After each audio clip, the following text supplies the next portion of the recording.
Fukushima. Just hearing that name kind of scares me. Before 2011, Fukushima was a normal city in Japan. But in 2011, an earthquake happened that sent a bunch of huge tsunamis towards Japan. This tsunami collided with Japan's shores and destroyed a lot of things. Until now, it's just a natural disaster. But one of the cities that was hit by the tsunami had a nuclear power plant that was hit with these waves. It was hit in a way that it caused one of the biggest nuclear disasters in history. Fukushima is basically second place to Chernobyl.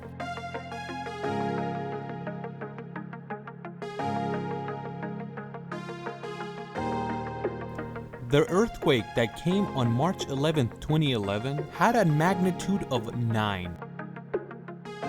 It really shook Japan, but the main area was in the ocean, not on land, and that caused huge waves to lift and go towards Japan. Seconds after the earthquake, the shaking shut down all of the electricity in Japan, and that is why the generators in Fukushima turned on automatically. As you know, a nuclear power plant has to have electricity, and it has to cool itself with the ocean water or whatever water that's provided for it. If there's no electricity, the water can't be pumped, and if there's no water, the reactor starts to overheat, and that could turn into Chernobyl 2.0. And that is why the generator is extremely important in a nuclear power plant. The generators start and do their work, but they don't know that mountains of water are coming towards the shore, but from really far away. 40 minutes passes from the earthquake and the first waves arrive. A 3-meter wave that really didn't destroy much. Everybody was happy that it was only a 3-meter wave and it wasn't a huge tsunami, but they didn't know that a 15-meter wave was on the way. 20 minutes after that, the 15-meter one arrived, in a way that really drowned the whole plant. You could say that these waves drowned the generator, and that caused the whole plant to be without electricity. The reactor's temperature was rising by the minutes. There was water everywhere, and they just suffered an earthquake. But there was no radioactive materials leaking. Even though it overheated, it wasn't leaking either. And it was at this moment that emergency electricity arrived, and the pumps started to work again.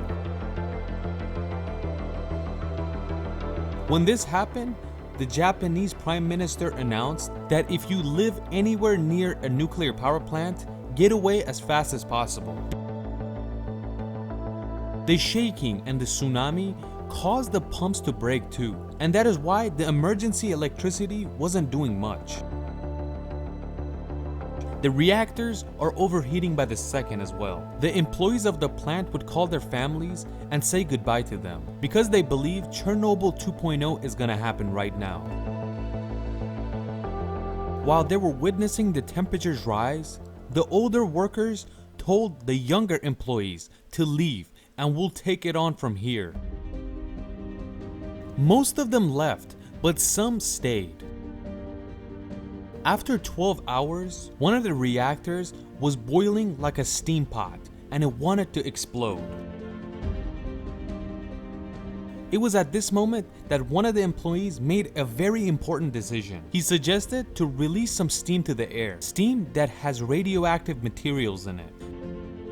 He believed that if we wait any longer, the reactor is gonna explode, and that is why they decided to release some radioactive steam into the air.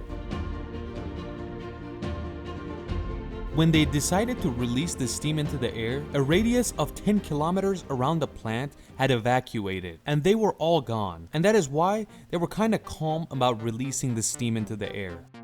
But the employees themselves didn't have much.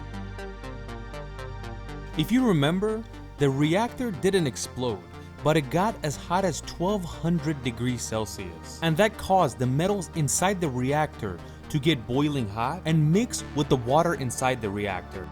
And this caused it to create hydrogen gas. And you know, hydrogen is no joke. The hydrogen puts so much pressure in the reactor that it explodes. Even though the hydrogen exploded the reactor, but it wasn't a disaster like Chernobyl yet, and it wasn't leaking radioactive gas, and that is why the workers were still at it to cool off these reactors. The employees were trying their hardest for this situation to not worsen, but the plant itself had suffered serious damages, and it was around this time that one of the other reactors started to act up. It would not accept the water to cool off. Any water that would pump into it, it would release back. This one, just like the last reactor, started to overheat, and the metals mixed with the water and created hydrogen gas. Just like before, the employees suggested to release the gas to tone down the pressure inside the reactor, and that is why they opened the door and let it loose. But the same reactor, because of producing so much hydrogen gas, exploded, and the explosive wave injured 6 of the employees, and they had to go to the hospital. When the first reactor blew up, it messed up the cooling system for the second reactor, and when the second reactor blew up, it messed up the cooling system for the third reactor. And as you know, the third one created the gas and exploded. But the radiation from this reactor was a lot more severe than the other 2. These 3 explosions caused 2,200 people around it to die, and 12 of those were the employees of the facility. And in the last 10 years, 45 of the employees that worked there died from some sort of cancer. It was good that the Japanese didn't take the Russian route, and they evacuated the place early on, and they did whatever it took to do less damage. But after this happened, the employees were complaining, and they believed that this nuclear power plant was very outdated, and the management was not doing a good job at all. They believed that if there was good management and they did proper maintenance to it, they would have easily taken care of this issue when the tsunami hit, and more than 2,000 people didn't have to die because of it. And regular people complained that the management team in this facility ruined a part of Japan. Please leave a comment for us and let us know what you think about this situation.